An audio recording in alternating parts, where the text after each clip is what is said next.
The iPhone footage went viral in 37 minutes. 3 male students ripping apart a female teacher's blouse while screaming "feminist bitch" as 40 classmates recorded and cheered. But the 12-second clip that broke the internet. It didn't show what happened next. What it didn't show was Aria Blackwood's combat boot connecting with Braden Sterling's ribs so hard that the impact echoed through Milbrook Prep's marble hallways like a gunshot. What those 40 witnesses didn't know was that they'd just filmed the moment a decorated Army veteran decided she was done playing civilian. Every woman watching this has faced that moment when someone thought your silence could be bought with intimidation. Some of you know exactly what I'm talking about. This story, it's for every one of you who's ever been told to just ignore it. Aria Blackwood arrived at Milbrook Preparatory Academy 3 weeks ago with a resume that raised eyebrows among the Connecticut elite. PhD in English Literature from Columbia. Military citations redacted for national security. Emergency contact listing a Pentagon phone number. Her apartment lease paid in cash for the full year. Those designer combat boots she wore daily cost $800. Her teacher's salary barely reached $35,000 annually. The math didn't add up, and neither did her reflexes when a student accidentally bumped into her during hallway transitions. Military muscle memory doesn't disappear just because you change careers. It lies dormant until someone makes the fatal mistake of assuming weakness where strength has been carefully concealed.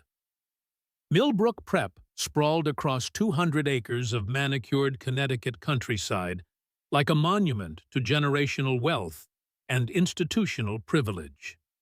The Gothic Revival architecture whispered old money secrets, while perfectly maintained grounds concealed newer, darker truths about what happened when power met silence. This wasn't just another preparatory school. It was a finishing academy for America's future elite, where students learned that consequences were negotiable if your family wrote large enough checks to the endowment fund. The administration operated under unwritten rules that prioritized reputation over justice, donor satisfaction over student safety. When problems arose, and they always did among teenagers drunk on inherited privilege solutions, involved strategic silence rather than accountability. Phone calls were made, donations were increased, inconvenient truths were buried beneath layers of legal paperwork and non-disclosure agreements. Into this ecosystem of protected predators walked Aria Blackwood, carrying herself with the understated confidence of someone accustomed to dangerous environments. Her colleagues noticed peculiarities that didn't fit the typical new teacher profile. She positioned herself strategically during conversations, always maintaining clear sightlines to exits. Her laptop case appeared military-grade despite her civilian profession. Most unsettling of all, she possessed an uncanny ability to remain calm during confrontational situations that left other faculty members visibly shaken. But beneath Milbrook's pristine surface lurked something far more sinister than academic competition or social climbing. The school harbored a systematic culture of gender-based violence that had operated with administrative protection for over a decade. Male students, particularly athletes from prominent families, understood they possessed virtual immunity from consequences as long as their behavior remained just subtle enough to avoid federal attention. At the center of this toxic ecosystem stood Braden Sterling, 18 years old and already commanding Milbrook's social hierarchy through a combination of inherited privilege and calculated cruelty. His father, Sheriff Marcus Sterling, had spent 20 years using his badge to make problems disappear for the right families. His mother, Victoria Sterling, chaired the school board and controlled millions in discretionary funding. Together, they had created an environment where their son learned that power meant never facing meaningful consequences for his actions. Braden possessed the kind of predatory intelligence that made him infinitely more dangerous than typical teenage bullies. He understood how to weaponize social dynamics, turning entire peer groups against targeted victims through carefully orchestrated campaigns of psychological warfare.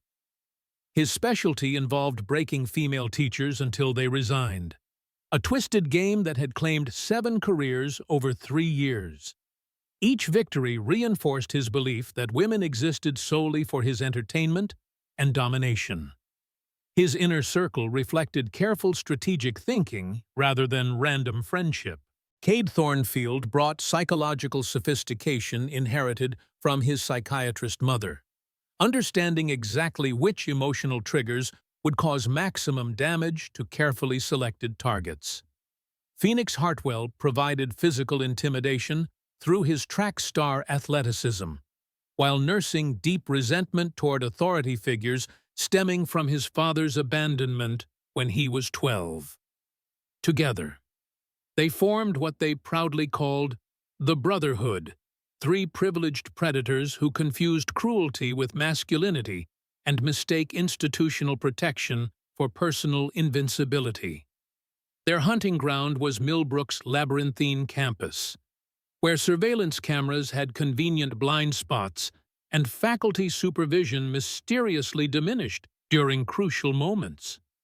They had perfected the art of psychological torture that left no physical evidence, relying instead on witnesses too terrified or complicit to report what they observed. Previous victims had learned that speaking up only intensified the harassment while destroying any hope of academic or social survival. The warning signs had been accumulating since Aria's first day. Inappropriate comments during class discussions, strategic positioning that blocked her movement, subtle threats disguised as friendly advice about local customs and how things worked at Milbrook, but where previous female teachers had gradually submitted to increasingly aggressive boundary violations.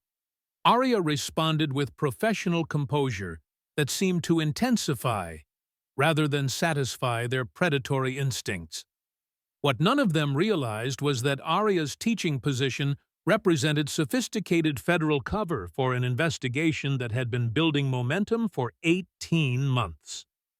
Anonymous complaints from former students and faculty had triggered Department of Education oversight, while documented patterns of Title IX violations had attracted FBI attention. The teacher shortage that necessitated emergency hiring had been engineered specifically to place federal assets within Milbrook's walls without triggering administrative suspicion. Operation Silent Shield represented the largest educational civil rights enforcement action in federal history, with 47 agents strategically positioned throughout the school district. Aria's combat boots had walked through war zones in Afghanistan and Iraq. Her investigation experience included hunting war criminals who thought geographic isolation provided immunity from justice. 3 privileged teenagers playing psychological games represented a significantly less dangerous assignment than her previous work. But the stakes were equally important for countless future victims. The first direct confrontation began during second period advanced placement literature on a Tuesday morning when autumn sunlight streamed through diamond-paned windows, casting geometric shadows across mahogany desks arranged in precise rows.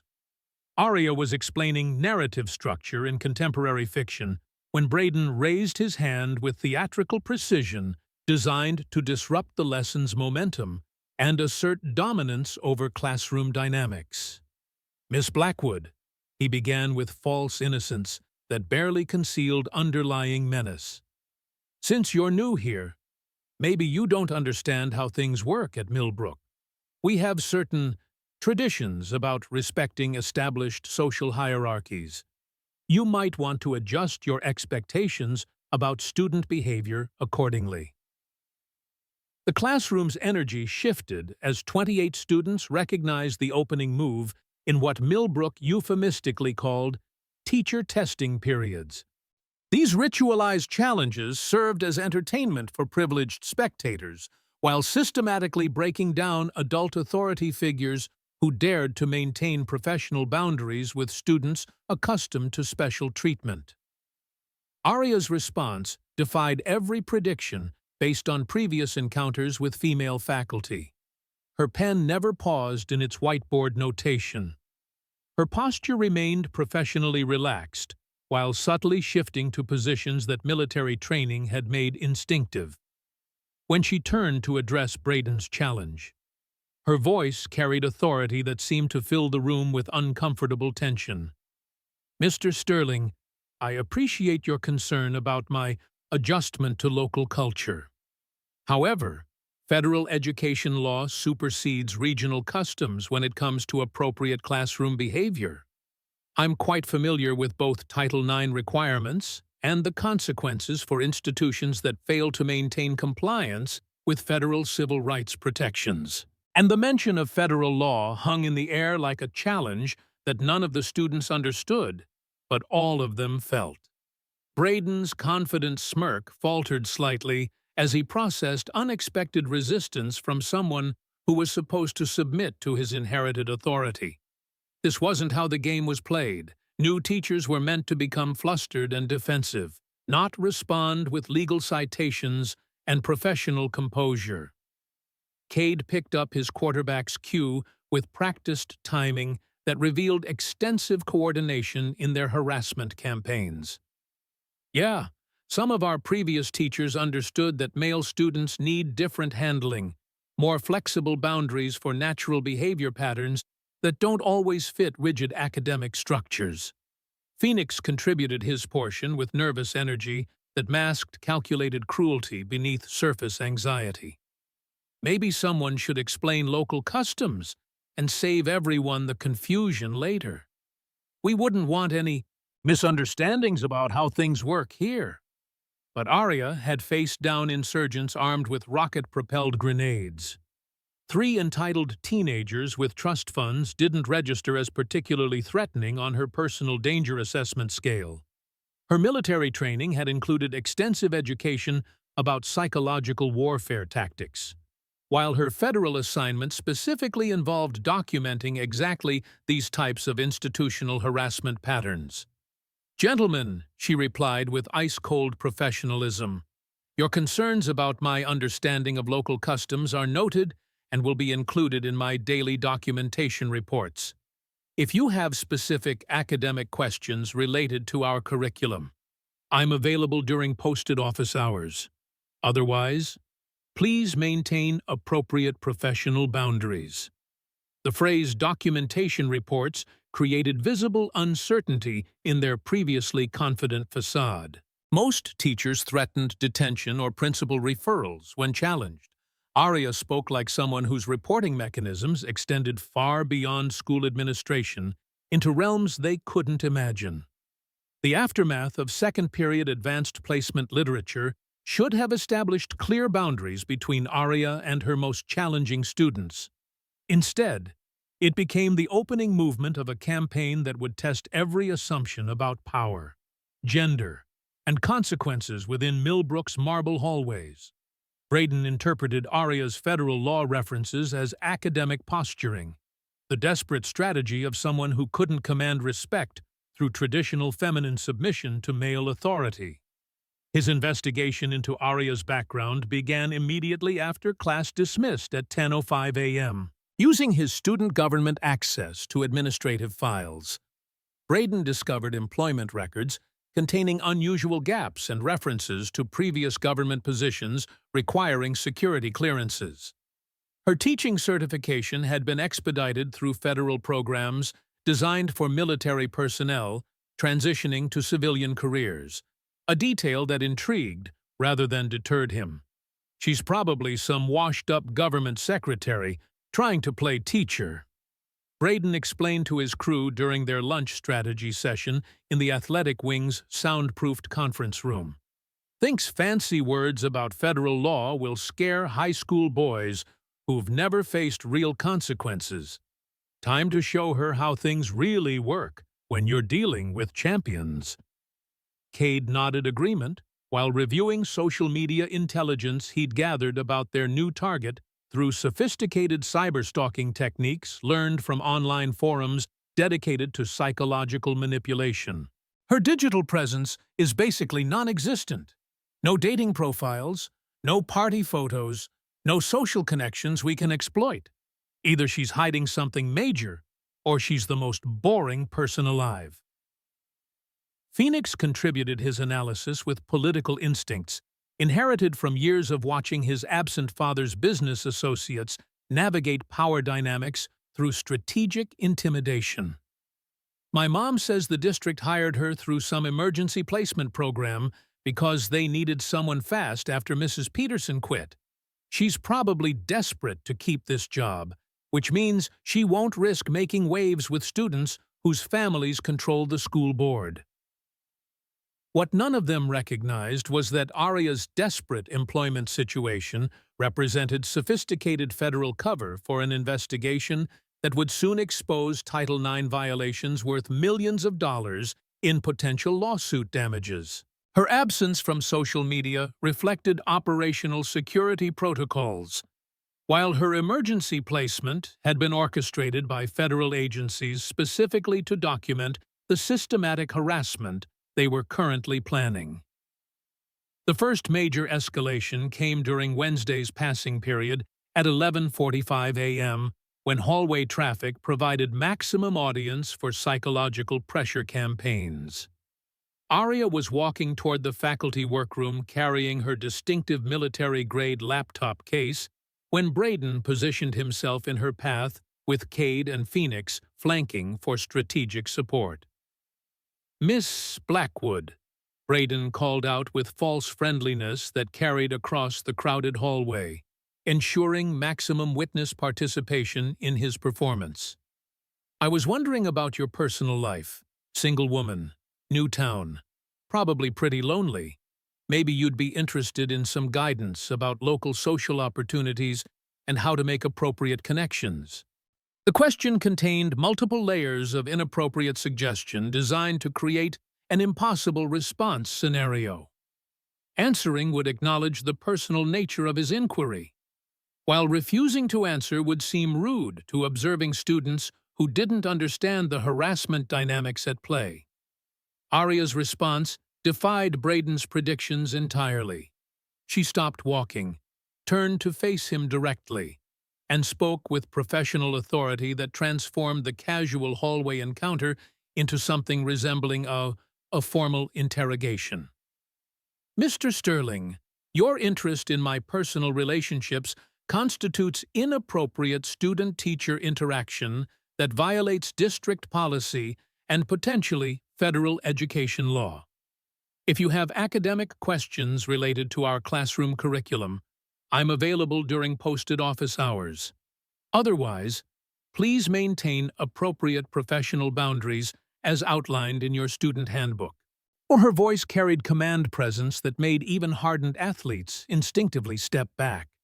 But Braden's ego couldn't process the reality that a woman was establishing dominance over him in front of his social inferiors.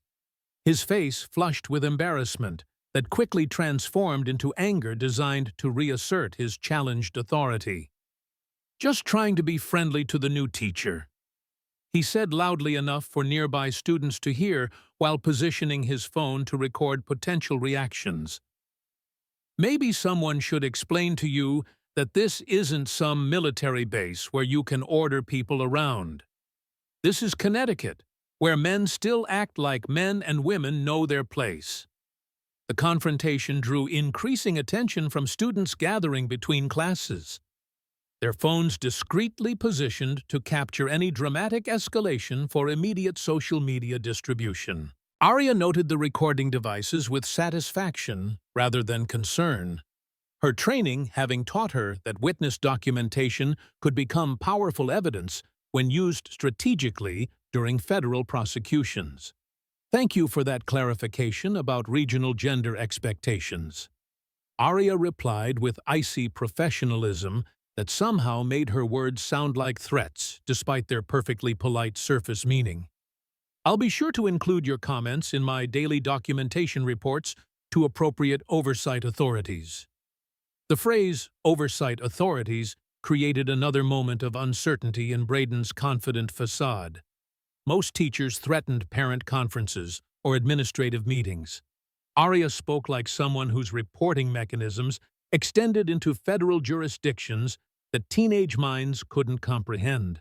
Friday brought Braden's next escalation during lunch period at 12:30 p.m. when the athletic wing's reduced supervision created opportunities for more aggressive psychological pressure.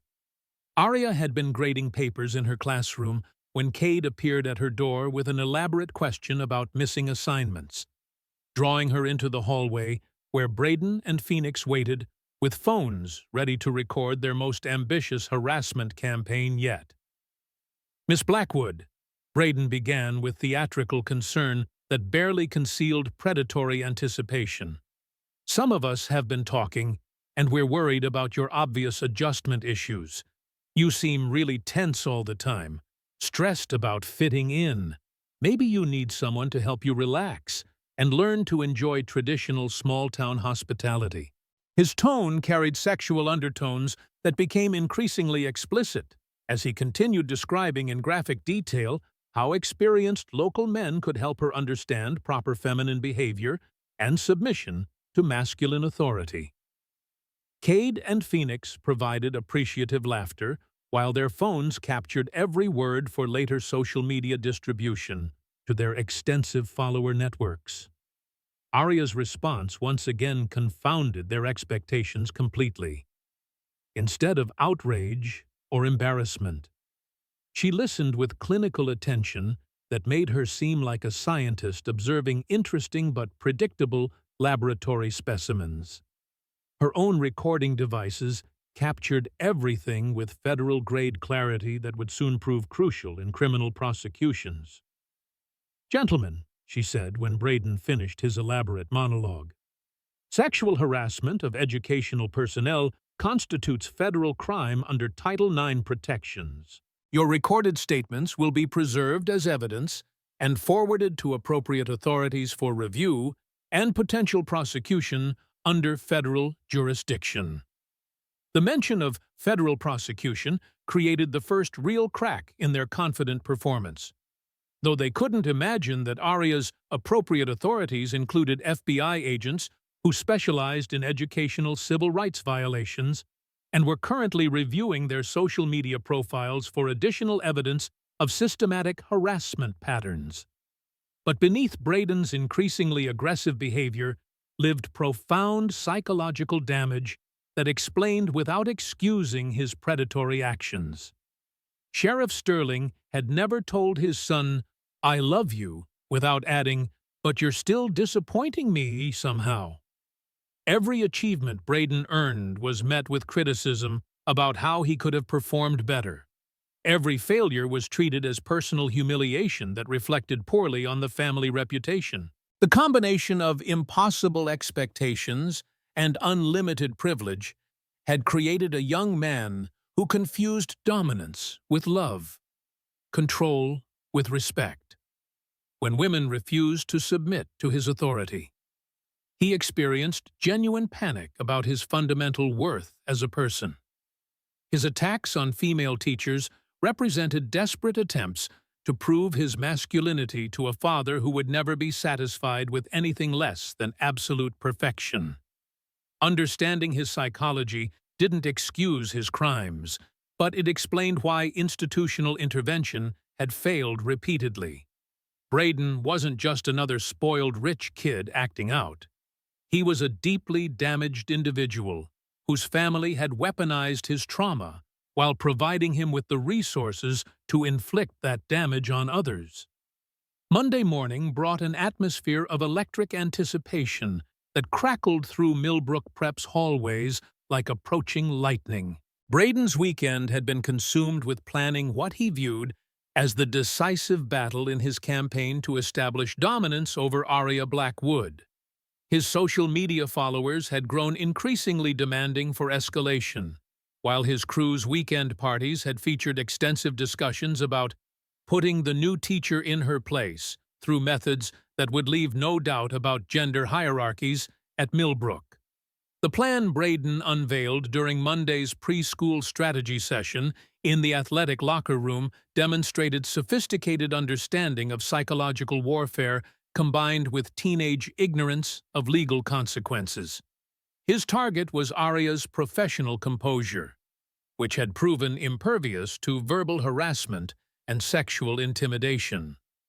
Physical humiliation, he believed, would shatter her confidence while providing social media content that would cement his reputation as someone who couldn't be challenged by outsiders.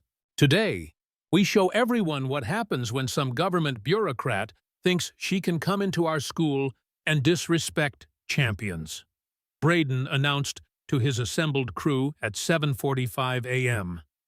She wants to talk about federal law. Let's give her a lesson in local justice that she'll never forget. Cade and Phoenix exchanged glances that suggested some nervousness about escalating beyond verbal harassment, but their loyalty to Braden and fear of social exile overrode their limited understanding of legal boundaries. Neither possessed the political sophistication to recognize that assault charges could destroy not just their athletic careers, but their family's community standing. Arya arrived on campus that morning with heightened alertness that suggested professional training in threat assessment. Her combat boots showed signs of recent polishing, her laptop case was positioned for quick access, and her movement patterns indicated systematic awareness of potential ambush locations. To casual observers, she appeared normally professional. To trained eyes, she looked like someone preparing for combat. The first indication of escalated threat came during third-period study hall at 10:30 a.m. when Phoenix approached Arya's classroom with an elaborate story about needing academic guidance. His nervous energy and frequent glances toward the hallway suggested coordination with unseen Confederates. But Arya recognized the setup with professional clarity that came from years of identifying hostile surveillance in war zones. "Mr. Hartwell," she said without looking up from her grading, "if you have legitimate academic questions, you're welcome to discuss them during my posted office hours. Otherwise, please return to your assigned study location immediately." Phoenix's face flushed with embarrassment at being dismissed so efficiently, his carefully rehearsed distraction scenario crumbling under Arya's refusal to engage. He retreated to the hallway where Braden waited with growing impatience, their whispered conference carrying clearly to Arya's trained ears. "She's not buying it." Phoenix reported with frustration that made his voice crack like a much younger child. "Acts like she knows we're planning something specific." Braden's response carried the edge of someone whose authority had been challenged beyond his tolerance level. "Then we stop playing games and handle this directly. Championship week means everybody's attention is focused on football anyway. Perfect timing for teaching lessons about respect and knowing your place." The phrase "championship week" held special significance at Milbrook Prep, where the entire community's identity centered on athletic achievement and the social immunity it provided to star players. Administrative oversight relaxed during game preparation, faculty attention focused on maintaining player eligibility, and student behavior guidelines became remarkably flexible for those wearing letterman jackets. Arya understood these dynamics better than anyone realized. Her federal training had included extensive education about how institutional priorities could create environments where harassment flourished under official protection. Her documentation had been building a comprehensive case about exactly these patterns, though Braden remained oblivious to how thoroughly his behavior was being catalogued for federal review. The final confrontation came during lunch period at 12:15 p.m. when hallway traffic reached peak density and maximum potential for viral social media content. Arya was walking toward the faculty workroom carrying her military-grade laptop case when Braden's crew materialized from strategic positions, their movement suggesting careful choreography rather than casual encounter. "Well, well," Braden announced loudly enough to draw attention from nearby students. If it isn't our favorite federal law expert, still think you can intimidate Texas boys with your government paperwork and fancy legal terminology. The hallway energy shifted as students recognized the build-up to something significant, their phones emerging with the speed of professional documentarians sensing breaking news. Aria noted the recording devices with satisfaction, her training having taught her that witness documentation could be crucial evidence in federal prosecutions. Cade positioned himself to block potential escape routes, while Phoenix moved to prevent faculty intervention, their coordination suggesting extensive planning for this specific encounter. Braden approached with predatory confidence, his social media phone already recording what he anticipated would be his greatest triumph over female authority. "Time for a reality check about who really runs this school," Braden declared as he reached for Aria's blouse with obvious intent to humiliate through physical exposure. "Let's show everyone what happens to feminists who don't know their place in the natural order." But what happened next would change everything. Aria's teaching experience included training that civilian educators never received. Those combat boots had seen real combat in places where mistakes cost more than football scholarships. And the federal investigation into Title IX violations had just found its smoking gun in the form of recorded sexual assault by the school's most protected student-athlete.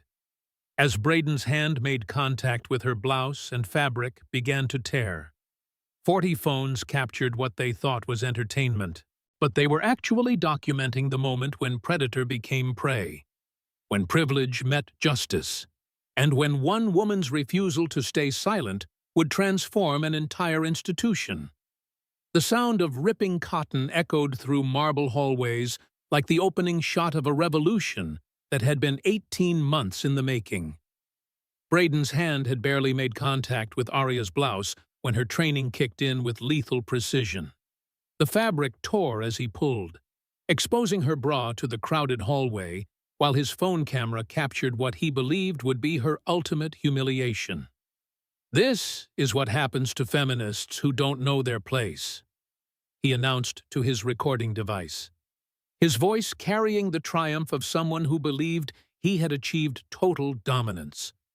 Aria's response was fluid, controlled, and absolutely devastating. She pivoted on her left combat boot with movements that spoke of years of professional training, drove her knee into Braden's solar plexus with surgical precision, and followed through with a textbook dropkick that sent all 230 pounds of him flying backward into the metal lockers with bone-crushing impact. The hallway went dead silent, except for the metallic crash of Braden's body hitting steel and the scattered gasps of students processing what they had just witnessed. The star quarterback, who had terrorized classmates through inherited privilege, lay unconscious on the linoleum floor, while the weak female teacher stood over him with the calm composure of someone for whom physical violence was a professional tool rather than an emotional response. Aria calmly adjusted her torn blouse while speaking into what students now realized was a concealed microphone rather than a fashion accessory. Federal Agent Aria Blackwood, reporting sexual assault and neutralization of threat, requesting immediate federal response team for Title IX violation documentation and suspect custody transfer. The transformation from victim to federal agent was so complete that students with phones still recording had to replay their footage to confirm what they were witnessing. The shy new teacher had become someone whose authority extended far beyond classroom management into realms of federal law enforcement that teenage minds struggled to comprehend. Cade and Phoenix backed away from their unconscious leader with growing horror as they realized their carefully planned harassment campaign had just become evidence in a federal sexual assault prosecution. Their recording devices had captured their own participation in crimes that could result in years of federal imprisonment rather than athletic scholarships. "Who are you, really?" Cade stammered, his psychological manipulation skills evaporating as he processed the implications of attacking a federal agent during an undercover operation. Aria's response carried the weight of absolute authority as she maintained visual contact with potential threats while coordinating with her backup team. Special Agent Aria Blackwood, Department of Education Office for Civil Rights, working in coordination with the Federal Bureau of Investigation Civil Rights Division. You gentlemen are under arrest for conspiracy to commit sexual assault against a federal officer. The phrase federal officer rippled through the gathering crowd like a shock wave, transforming teenage social drama into something that would dominate national headlines within hours. Students who had viewed harassment as entertainment suddenly understood they had been witnessing federal crimes that would destroy lives and careers. Within minutes, the hallway filled with federal agents whose rapid response suggested months of preparation rather than emergency deployment. Agent Patricia Chen approached the scene with professional efficiency, her identification badge reflecting fluorescent lights as she took command of what was now a federal crime scene. "Agent Blackwood," Chen said while surveying Braden's unconscious form. "Excellent work maintaining cover while gathering evidence. The sexual assault documentation will provide perfect support for our Title IX violation case against the institution." The revelation that Aria's employment had been federal cover for a civil rights investigation struck the assembled students like a second explosion. Their school's teacher shortage had actually been a strategic placement designed to expose systematic harassment that administrators had been covering up for years. Principal Victoria Cromwell arrived with campus security, her face cycling through confusion, horror, and growing recognition of her own legal liability as she processed the scene. Federal agents immediately separated her for questioning about her knowledge of previous harassment complaints and institutional failures to report federal crimes. "This is impossible," Cromwell protested weakly. "We conduct thorough background checks on all personnel. There's no way a federal agent could have been placed without our knowledge." Agent Chen's response carried the authority of someone whose investigation had been building for months. "Principal Cromwell, your institution has been under federal surveillance for systematic Title IX violations following multiple anonymous complaints about sexual harassment cover-ups. Agent Blackwood's placement was authorized by federal warrant based on evidence of institutional discrimination and failure to report federal crimes." Surprise! As paramedics worked to stabilize Braden's injuries while federal agents documented the assault scene, the scope of Operation Silent Shield began emerging. Aria's investigation had identified patterns where male athletes received institutional protection for sexual harassment, where female staff faced systematic intimidation, and where administrative policies violated federal education law through deliberate indifference to gender-based violence. The combat boots that had seemed like odd fashion choices were revealed as standard equipment for someone whose previous assignments had included war zones where sexual assault was a weapon of warfare. Aria's overreaction to student harassment was actually a professionally calibrated response designed to neutralize threats while preserving evidence for federal prosecution. But the full scope of federal authority behind Aria's mission was only beginning to emerge as investigators prepared to reveal how deep the conspiracy of silence had extended through every level of Milbrook's educational establishment. Braden regained consciousness in federal custody with broken ribs and a concussion that served as medical evidence of Aria's professional combat training.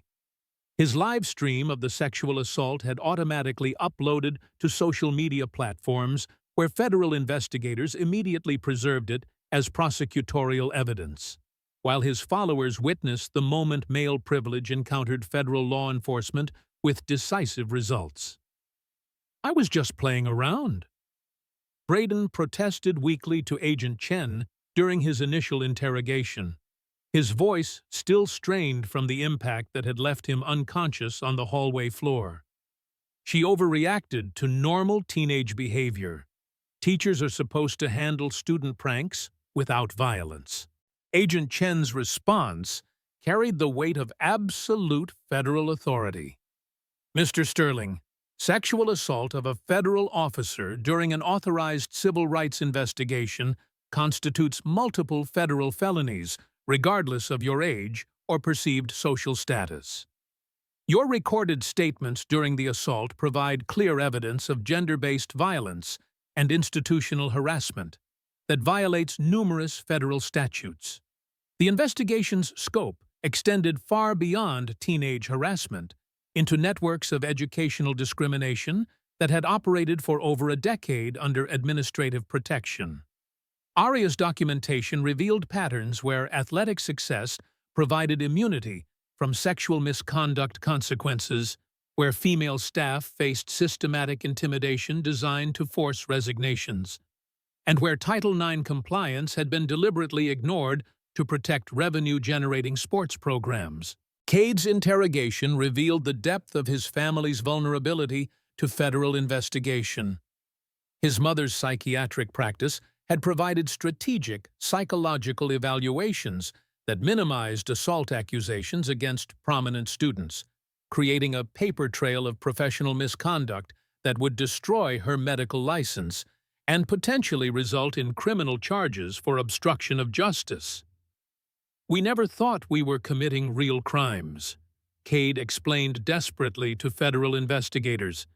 "Everyone said it was just normal high school stuff. The administration never stopped us, so we figured it was allowed behavior." The federal response demonstrated zero tolerance for institutional enablement of sexual harassment. Mr. Thornfield, systematic harassment doesn't become legal simply because administrators fail to enforce federal law. Your recorded participation in sexual assault and conspiracy will be prosecuted to the full extent of federal jurisdiction. Phoenix faced perhaps the most devastating consequences as his athletic scholarship represented his only path to higher education. His father's abandonment had left the family in financial ruin, making his track career essential for any hope of escaping generational poverty. The federal charges would eliminate every opportunity he had spent years building through legitimate athletic achievement. Faculty members struggled to process the revelation that their workplace had been under federal surveillance for systematic civil rights violations. Multiple female teachers came forward with stories of harassment they had been pressured to ignore, creating a comprehensive pattern of institutional discrimination that had operated under administrative protection. Jessica Warren, a mathematics teacher who had resigned the previous year after facing similar harassment from male athletes, returned to provide crucial testimony about the systematic nature of gender-based violence at Milbrook Prep. "I tried to report what was happening to me, but Principal Cromwell said, 'Boys will be boys,' and suggested I might be happier at a different institution." The community's response reflected deep cultural tensions between athletic tradition and federal civil rights enforcement. Parents whose children's college prospects depended on football success found themselves defending a system that had systematically protected sexual predators in the name of championship glory. Local media coverage initially portrayed the incident as federal overreach, targeting teenage pranks. But national attention quickly shifted focus to the systematic nature of harassment that had been documented through ARIA's months-long investigation. The hashtag #CombatBoots became a rallying point for women sharing their own stories of workplace and educational harassment. Students who had witnessed ARIA's response began questioning the gender dynamics they had accepted as normal aspects of school culture. Female students gained confidence, seeing a woman physically defeat their harassers, while male students recognized that their behavior carried real consequences under federal law. Watching Agent Blackwood drop-kick Braden showed me that women don't have to accept harassment as the price of education, explained Junior Sarah Martinez during a filmed interview with Department of Education investigators. For the first time, I felt like someone with real authority was protecting us instead of protecting the boys who hurt us. The athletic program faced immediate suspension as federal investigators examined whether Title IX violations had created systematic advantages for teams whose members received immunity from sexual misconduct consequences. College recruiters withdrew scholarship offers as players' harassment activities became public record through federal court filings.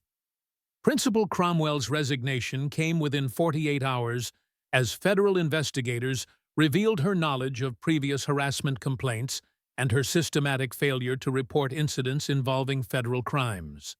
School board members faced their own legal exposure for policies that had deliberately limited Title IX compliance in favor of athletic program protection.